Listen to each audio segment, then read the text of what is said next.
अस्सलाम वालेकुम नाज़रीन, मैं हूं आपकी मेज़बान आफरीन खान, लेके आई हूं आपके लिए आपका ये पसंदीदा प्रोग्राम जिसका नाम है आपकी सहेली।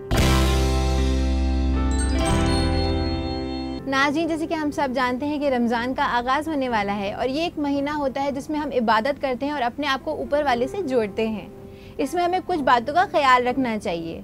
अगर आप शॉपिंग करें तो आपको किन बातों का ख्याल रखना चाहिए और कौन सी चीज़ें अपनी लिस्ट में इंक्लूड करनी चाहिए, इसके बारे में आज हम आपको बताएंगे।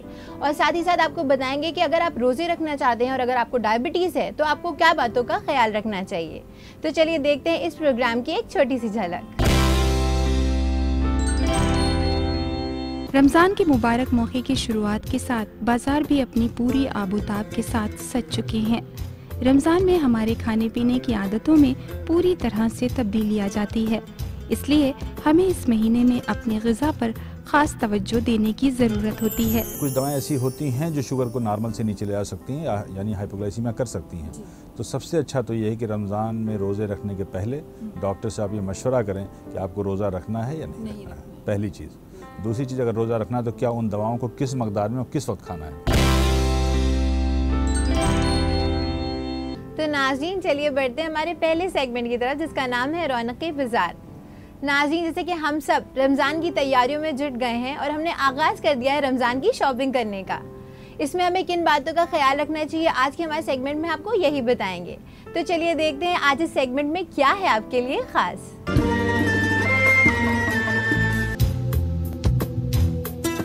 रमज़ानुल मुबारक के पाक महीने का आगाज़ होते ही फ़ज़ा में पुरसुकूनी और पुरअमनी का माहौल कायम हो गया है।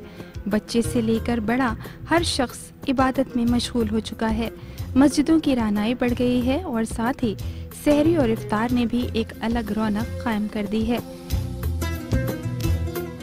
हमारी ख़वातीन भी इबादतों के साथ सहरी और इफ्तार की ख़ास तैयारियों में जुट गई हैं। तो आइए देखते हैं जायकों के साथ साथ ऐसी कौन कौन सी ग़िज़ा है जो हमें सेहतयाब रखने में मददगार साबित हो सकती है।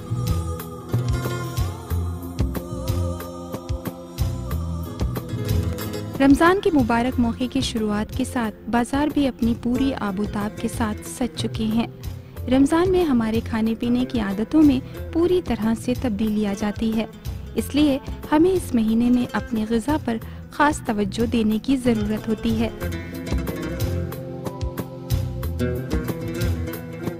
बाजार में आपको सहरी और इफ्तार के लिए ढेरों जायकेदार अशिया दस्तयाब हो जाएंगी, लेकिन हमें उनमें न सिर्फ जायकेदार ग़िज़ा बल्कि हेल्दी ग़िज़ा का ख्याल रखना चाहिए। अगर आप सहरी की खरीदारी कर रही हैं तो उनमें ऐसी चीज़ों को शामिल करें जो आपके जिस्म को तवानाई बख्शे। इसके लिए आप ड्राई फ्रूट्स, दूध, दही और दीगर ताकत बख्श ग़िज़ाओं को इस्तेमाल करें।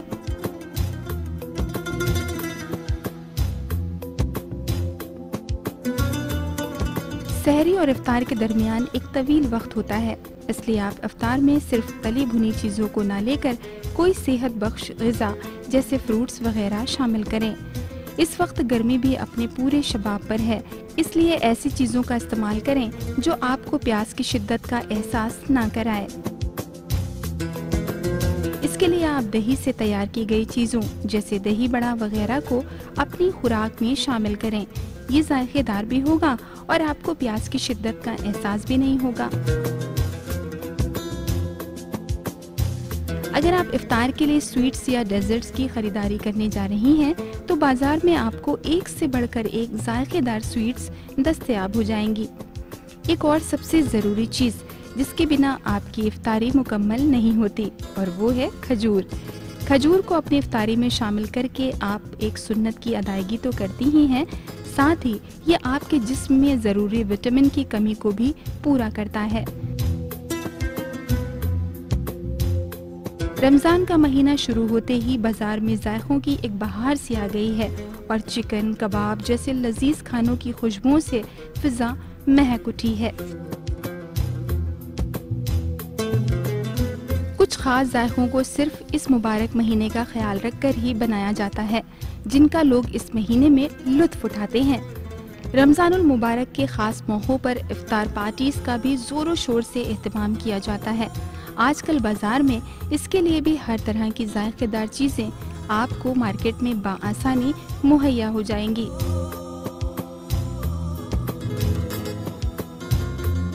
तो इस बार माह रमज़ान में आप खाने पीने की चीज़ों की जो भी खरीदारी करें वो अपनी सेहत को नज़र में रख कर करें। तो नाज़रीन, देखा आपने, इन सब बातों का ख्याल रखिए, आप भी परफेक्ट शॉपिंग कर सकते हैं अपने रमज़ान के लिए। इसी के साथ नाज़रीन, मैं आपको याद दिला देना चाहूँगी, अगर आपके भी हैं कोई भी सवाल जिनके जवाब चाहते हैं आप हमारे एक्सपर्ट से, या देना चाहते हैं हमें अपना बेशकीमती फीडबैक, तो आप हमें मेल कर सकते हैं। और हाँ नाज़रीन, अपने सवालात आप हम तक पहुँचा सकते हैं फेसबुक के ज़रिए भी। हमारा ईमेल आईडी है aks@etv.co.in। नाज़रीन, इसी के साथ वक्त हो चुका है एक छोटे से वक्फे का, मगर वक्फे के बाद हम आपकी मुलाकात कराएंगे हमारे हेल्थ एक्सपर्ट से, जो आपको बताएंगे कि डायबिटीज़ के मरीजों को किन बातों का ख्याल रखना चाहिए रमज़ान के दौरान। तो कहीं मत जाइएगा, देखते रहिएगा आपकी सहेली।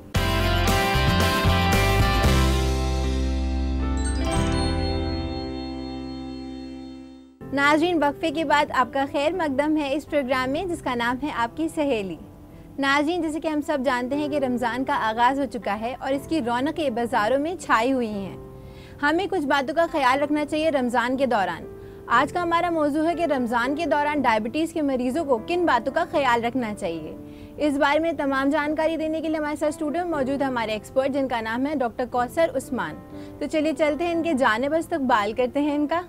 डॉक्टर साहब, आपका इस्तकबाल है हमारे इस प्रोग्राम में। बहुत बहुत शुक्रिया। डॉक्टर साहब, जैसे कि हम सब जानते हैं कि रमज़ान का आगाज़ हो चुका है और इस दौरान डायबिटीज़ के पेशेंट को ख्याल रखना बहुत ज़्यादा ज़रूरी होता है।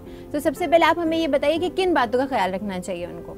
जो डायबिटीज़ के मरीज़ होते हैं उनको कुछ खतरे लाहक होने के चांसेस होते हैं, कुछ दुश्वारियाँ हो सकती हैं। और रमज़ान के दिन जब वो रोज़ा रखते हैं तो उनको एक ख़तरा होता है कि शुगर उनकी कम हो जाए, जिसे हम हाइपोग्लाइसीमिया कहते हैं। और जिन मरीजों की शुगर नहीं कंट्रोल होती है, बहुत ज़्यादा हाई होती है, उन्हें हाइपरग्लाइसीमिया और उसका एक कॉम्प्लिकेशन होता है कीटोएसिडोसिस, डीके कहते हैं, वो हो सकता है। लेकिन चूंकि इस साल रमज़ान गर्मी में है और आने वाले 3-4 सालों में ये उम्मीद है कि गर्मी ही में होगा, तो एक जो सबसे बड़ा जो खतरा है वो यही डिहाइड्रेशन का, यानी जिसमें पानी की कमी हो सकती है और उनको डिहाइड्रेशन हो सकता है। तो ये कुछ खतरे हैं जिसके लिए एहतियात की ज़रूरत है। डॉक्टर साहब, मैं आपसे ये जानना चाहती हूँ, कुछ डायबिटीज़ के पेशेंट ऐसे होते हैं जिनको रोज़ा मना होता है रखना, तो इसके बारे में आप क्या कहना चाहेंगे? हाँ, कुछ मरीज़ ऐसे होते हैं जिन्हें हम लोग चाहते हैं कि चूँकि रोज़ा रखने से उनकी सेहत पर ज़्यादा बुरा असर पड़ सकता है, तो उन्हें हम रोज़ा रखने के लिए मना करते हैं। उसमें ख़ास तौर पे एक तो शरई एतबार से वो लोग हैं जिनकी उम्र बहुत कम है, या जो बहुत बुजुर्ग हैं, या अगर औरतों की बात करें तो जो प्रेग्नेंट हैं या बच्चों को दूध पिला रही हैं या ड्यूरिंग मेंस्ट्रुएशन है।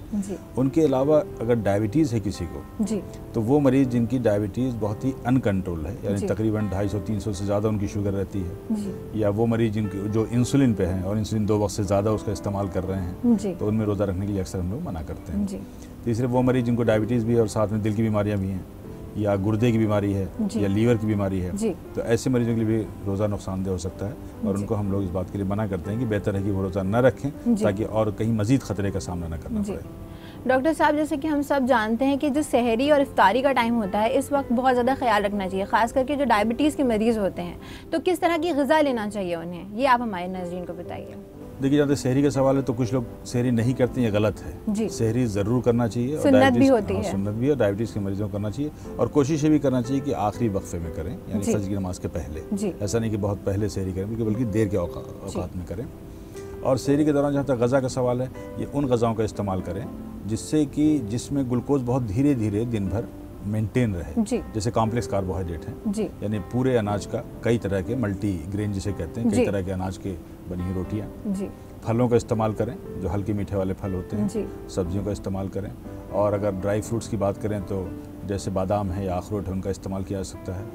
तो मकसद ये है कि उन चीज़ों का इस्तेमाल करें जिसे कॉम्प्लेक्स कार्बोहाइड्रेट हो, और उनसे दिन भर उनको कोई दिक्कत ना हो, ना शुगर बहुत कम हो, ना बहुत ज़्यादा बढ़े। और एक ख़ास बात और भी है कि पानी का इस्तेमाल करें, पानी का ज़्यादा इस्तेमाल करें, और दिन भर में सहरी और इफ्तार मिला के 3 लीटर से पानी तो कम कतई नहीं होना चाहिए, क्योंकि आजकल जैसे मैंने बताया टेम्परेचर बहुत ज़्यादा है, तो ताकि डिहाइड्रेशन से बचें। इफ्तार की बात की आपने कि इफ्तार में अक्सर ये लोग पूछते हैं कि क्या खजूर खाना चाहिए या नहीं खाना चाहिए। ज़्यादा इस्तेमाल गलत है। खजूर 1 या 2 इस्तेमाल रोज़ा खोलने के वक्त की जा सकती है।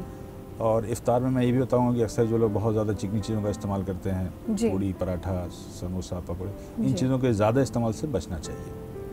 और उन चीज़ों का इस्तेमाल करें जिससे उनकी शुगर बहुत ज़्यादा अनकंट्रोल ना हो, बढ़े ना। बिल्कुल। अच्छे फलों में जैसे हल्के मीठे फल हैं, सेब है, थोड़ी मकदार में पपीता है, अमरूद है, संतरा है, इन सब चीज़ों का इस्तेमाल करना चाहिए। जी। और फिर मैं कहूँगा कि लिक्विड डाइट का ख़ास ख्याल रखें, जो पीने की चीज़ें हैं। हाँ, उसमें चाय और काफ़ी का इस्तेमाल कम करना चाहिए। अच्छा। क्योंकि चाय और काफ़ी के इस्तेमाल से डायलिसिस होती है, यानी पेशाब की मकदार बढ़ती है। जी जी। तो डिहाइड्रेशन के चांसेस बढ़ जाते हैं। जी।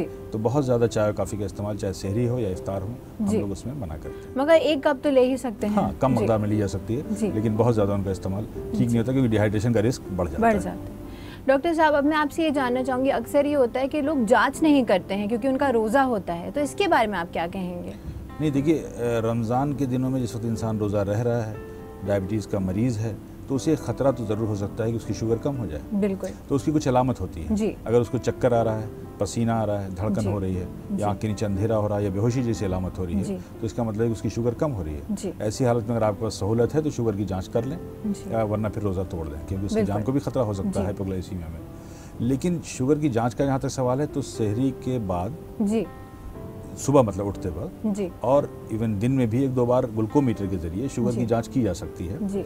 और अगर किसी की शुगर 70 से कम आती है तो इसका मतलब कि उसको आगे हाइपोग्लाइसीमिया हो सकता है। तो ऐसी हालत में बेहतर है कि रोजे को वो खत्म कर दें। जी। और अगर शुगर 250 या 300 से ज़्यादा है तब भी इसका मतलब है कि आपको रिस्क हो सकता है।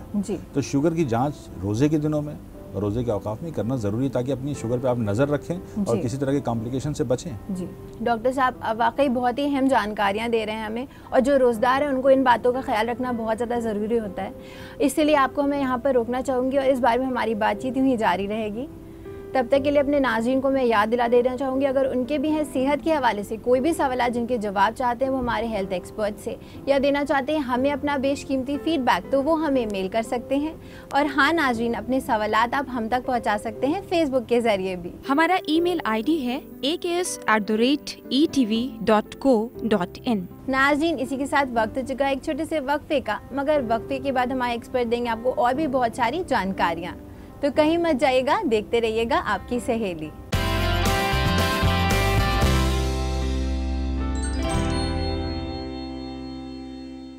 नाज़रीन, वक्फे के बाद आपका खैर मकदम है इस प्रोग्राम में, जिसका नाम है आपकी सहेली।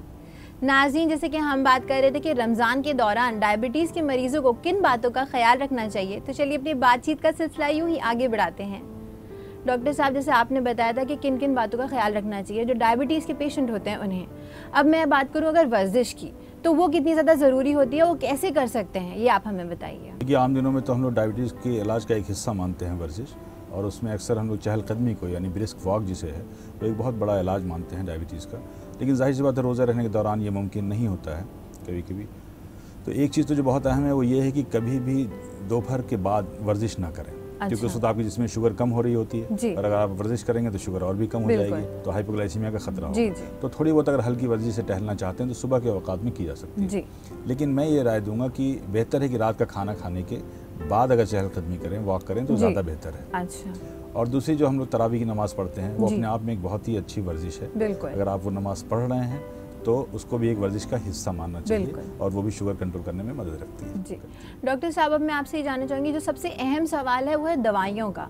मेडिसिन कितनी ज़्यादा ज़रूरी होती हैं, क्योंकि कुछ लोग छोड़ देते हैं मेडिसिन, तो उनके लिए आप क्या कहना चाहेंगे? जी, आपने सही कहा। मैं बहुत से ऐसे मरीज़ हैं जो रमज़ान के दिनों में दवा ही छोड़ देते हैं, वो खाते नहीं हैं। ये बिल्कुल गलत है। जी। और कुछ लोग ऐसे हैं जो उन्हीं दवाओं को बगैर डॉक्टर के मशवरे के उसे जारी रखते हैं, वो भी गलत है। क्योंकि आप दिन में एक बहुत बड़ा हिस्सा है, तकरीबन 18-20 घंटे, 12-14 घंटे, उस दौरान आप बगैर खाए पिए होते हैं। तो जैसे मैंने बताया, हाइपोग्लाइसीमिया का खतरा होता है। और कुछ दवाएं ऐसी होती हैं जो शुगर को नॉर्मल से नीचे ले आ सकती हैं, यानी हाइपोग्लाइसीमिया कर सकती हैं। तो सबसे अच्छा तो ये है कि रमज़ान में रोज़े रखने के पहले डॉक्टर से आप ये मशवरा करें कि आपको रोज़ा रखना है या नहीं रखना है, पहली चीज़। दूसरी चीज़, अगर रोज़ा रखना है तो क्या उन दवाओं को किस मकदार में और किस वक्त खाना है। क्योंकि अक्सर हम सुबह की दवाओं को मरीजों को ये बताते हैं कि इफ्तार के बाद लीजिए, ताकि आप रात के वक्फे में ज़्यादा खाते हैं, दिन में कम खाते हैं। तो एक तो दवाओं की डोज हम बदलते हैं, दूसरी दवाओं के औकात बदलते हैं कि किस वक्त लेना है। तीसरी चीज़ जो एक बहुत अहम है वो ये है कि इंसुलिन, जो मरीज इंसुलिन पे होते हैं उनके अक्सर जो एक वक्त इंसुलिन ले रहे हैं तो उनके लिए रोज़ा रहना उतना ज़्यादा खतरा नहीं होता है। लेकिन जो लोग 2 या उससे ज़्यादा वक्त इंसुलिन लेते हैं तो उनके लिए रोज़ा रहने में खतरे के चांसेस ज़्यादा होते हैं। तो अक्सर हम लोग इंसुलिन की जो टाइम्स होते हैं, टाइमिंग चेंज करते हैं और इसकी डोज को भी कम करते हैं। तो ये एक बहुत अहम बात है, मैं फिर कह रहा हूँ उस बात को, कि रमज़ान में रोज़ा रखने के पहले अपनी दवाओं की टाइमिंग और उसकी डोज को अपने डॉक्टर के मशवरे से ज़रूर तय कर लें, ज़रूर फिक्स कर लें। डॉक्टर साहब, अब मैं आपसे ये जानना चाहूँगी, जो लोग स्मोकिंग करते हैं उनके लिए बहुत अच्छा मौका होता है कि स्मोकिंग छूट सकती है, तो इसके बारे में आप क्या कहना चाहेंगे? जी हाँ, शरई तौर पे तो ये मना होता है कि ऑफकोर्स की रमज़ान के दिनों में रोज़े के दौरान स्मोकिंग या टोबैको इस तरह का कंजम्पशन मना होता है। और मैं समझता हूँ कि ये एक ऐसा महीना है जिसमें इंसान की विल पावर, क़ुव्वत इरादी बहुत मजबूत होती है। तो इस महीने में अगर वो चाहें तो अपनी इस बुरी लत तंबाकू नौशी या सिगरेट या बीड़ी पीने से पूरी तरीके से निजात पा सकते हैं। तो इन्हें पूरी कोशिश करनी चाहिए इस महीने में कि वो इस बुरी लत तंबाकू नौशी से ऐसे निजात पाने की कोशिश करें और इंशाल्लाह ये हमेशा के लिए छूट सकता है। डॉक्टर साहब, वक्त हो चुका है, हम अपने इस प्रोग्राम में हमारे व्यूवर्स की क्वेरीज को शामिल करें। ये जो है, इनका नाम अमरीन शेख है, ये जानना चाहती है इनको डायबिटीज़ के साथ बीपी की प्रॉब्लम है, ये रोज़े रखना चाहती है, तो किन बातों का ख्याल रखें, क्या एहतियात बरतें, ये आप इन्हें बताइए। हाँ, ये आपने जैसा पूछा कि डायबिटीज़ के अक्सर मरीजों को साथ में हाइपरटेंशन भी होता है। तकरीबन 50% डायबिटीज़ के मरीजों को ब्लड प्रेशर की बीमारी भी होती है। और रमज़ान के दिनों में चूँकि दिन में खाना पीना नहीं होता और पानी भी नहीं पीते हैं, तो ब्लड प्रेशर कम होने के बहुत चांसेस होते हैं, जिसको हम हाइपोटेंशन भी कहते हैं। तो बेहतर होगा कि रोज़ा रखने के पहले अपने डॉक्टर से जो भी दवाएँ ले रहे हैं उसकी डोज ज़रूर एडजस्ट करा लें और उसके वक्त पूछ लें कि किस वक्त उसे खाना है।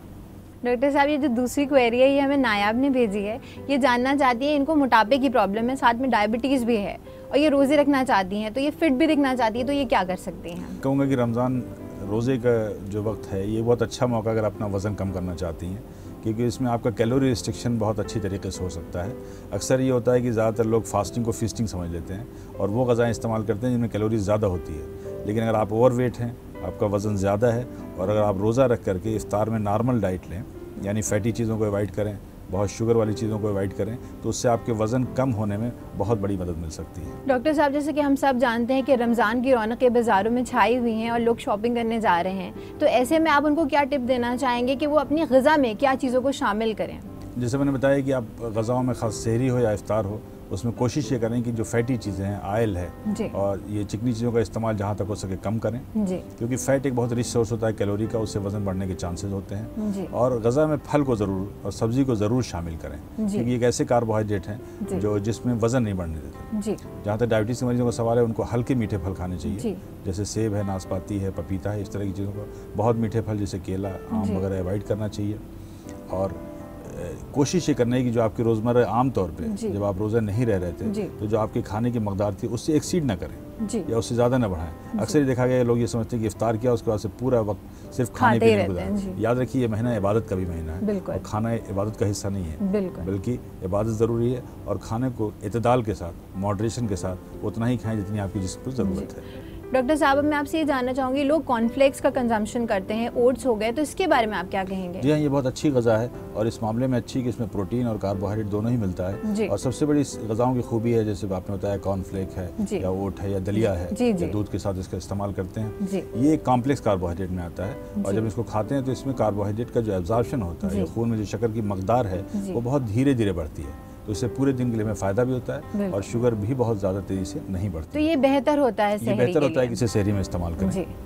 डॉक्टर साहब, आप हमारे इस प्रोग्राम में आए और आपने हमारी नाज़रीन को बताया कि उनको किन बातों का ख्याल रखना चाहिए रमज़ान के दौरान अगर वो डायबिटीज़ के मरीज़ हैं। इसके लिए आपका बहुत बहुत शुक्रिया। बहुत बहुत शुक्रिया। तो देखा आपने नाज़रीन, अगर आपको डायबिटीज़ हो या ना हो, मगर आप फिट रहना चाहते हो, तो इससे बेहतरीन मौका आपको नहीं मिलेगा और आप रोज़े ज़रूर रखेंगे।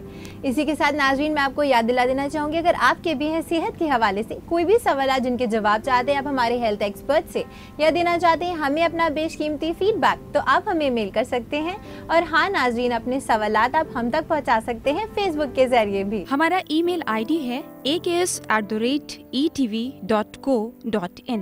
नाज़रीन, अब वक्त हो चुका है हम अपने प्रोग्राम को यहीं ख़त्म करें, लेकिन होगी आपसे फिर मुलाकात बहुत सारी नई जानकारियों के साथ। तब तक के लिए रखिए अपना ख्याल और हमारी पूरी टीम को दीजिए इजाज़त। खुदा हाफिज़।